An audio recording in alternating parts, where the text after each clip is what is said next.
Welcome back to our channel, where we uncover the most gripping true crime stories from around the world. Today, we're delving into another tragic and heartbreaking story of Barti Ambokar.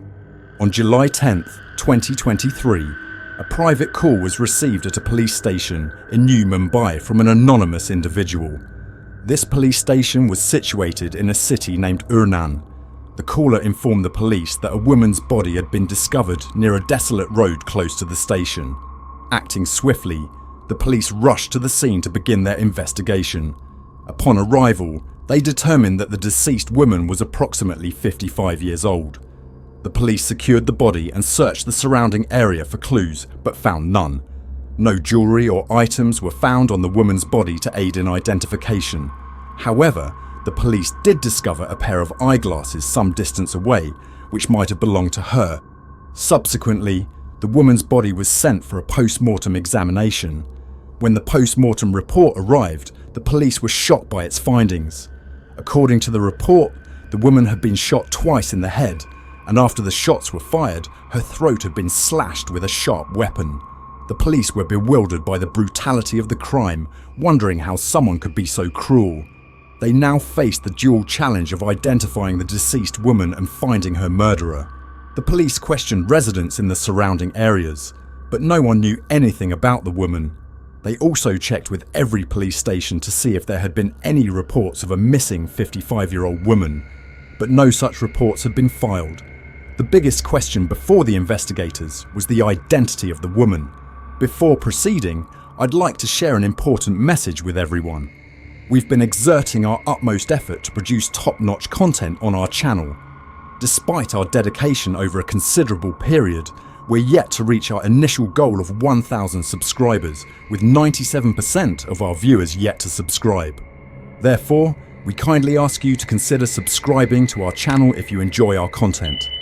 The only clue they had was a pair of eyeglasses found near her body. The police were unsure if the eyeglasses belonged to the woman or if someone else had discarded them there. The case containing the eyeglasses had the address of a shop written on it. Subsequently, some officers visited the eyewear store and inquired if the eyeglasses came from their shop. The shopkeeper confirmed that the eyeglasses were indeed from their store. The police then showed the shopkeeper a picture of the woman they had taken on their mobile phone. The shopkeeper immediately recognised her, saying, "Yes, I know this woman. She is our customer, and her name is Barti Ambokar. She resides in the neighbourhood." A police team then went to Barti's house, only to find it locked. The police questioned the neighbours to find out if anyone else lived in Barti's house. They learned that Barti lived alone and had a daughter who married several years ago, but the neighbours didn't know where her daughter was now. This posed another challenge for the police. Although they had located Barti's home, there was no family member available to provide information.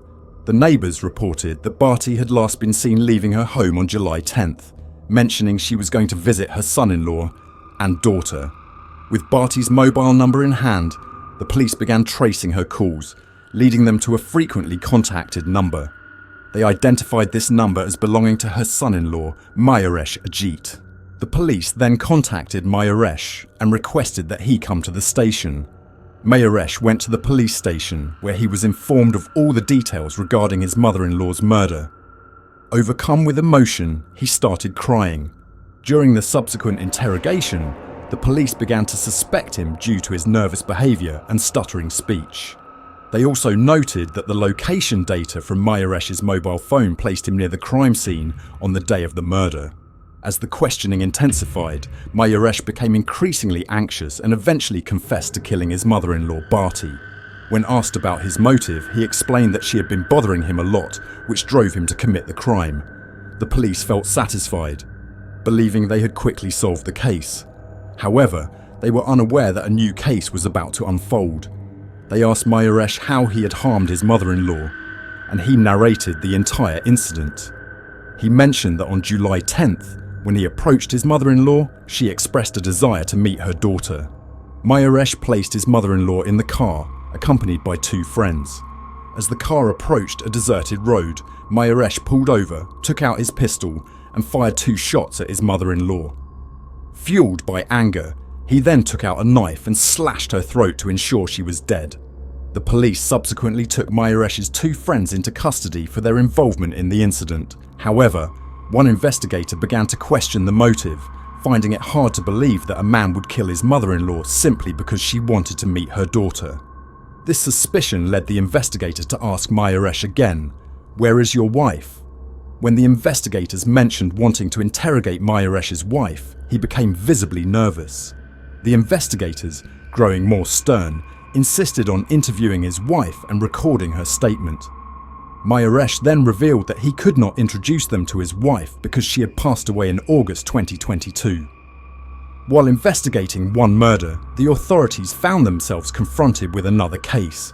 As the investigation continued, they learned more about Mayuresh's background. They discovered that he had previously served in the Indian Army but had left his position. At one point, Mayuresh had been involved in a fight with another man, during which he killed the man. As a result, he had been imprisoned and was serving a life sentence.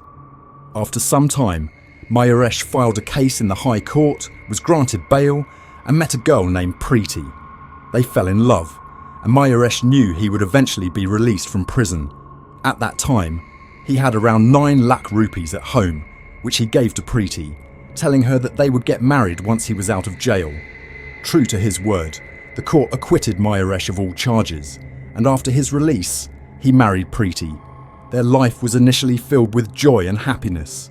However, when Mayuresh later asked Preety for the 9 lakh rupees, she told him she had already spent it all. Furious, Mayuresh choked her in a fit of rage, resulting in Preety's death. The argument took place while they were visiting a place called a Libo. After killing Preety, Mayuresh disposed of her body by throwing it down a hill. Preety's family consisted only of her and her elderly mother, with no other relatives. No legal action was taken against Mayuresh because no one reported Preety missing. Whenever Preety's mother wanted to meet her, Mayuresh always found an excuse to avoid it. Barti had not seen her daughter for about 6 to 7 months. Every time she called her son-in-law, he would evade her, citing various excuses like Preety being out.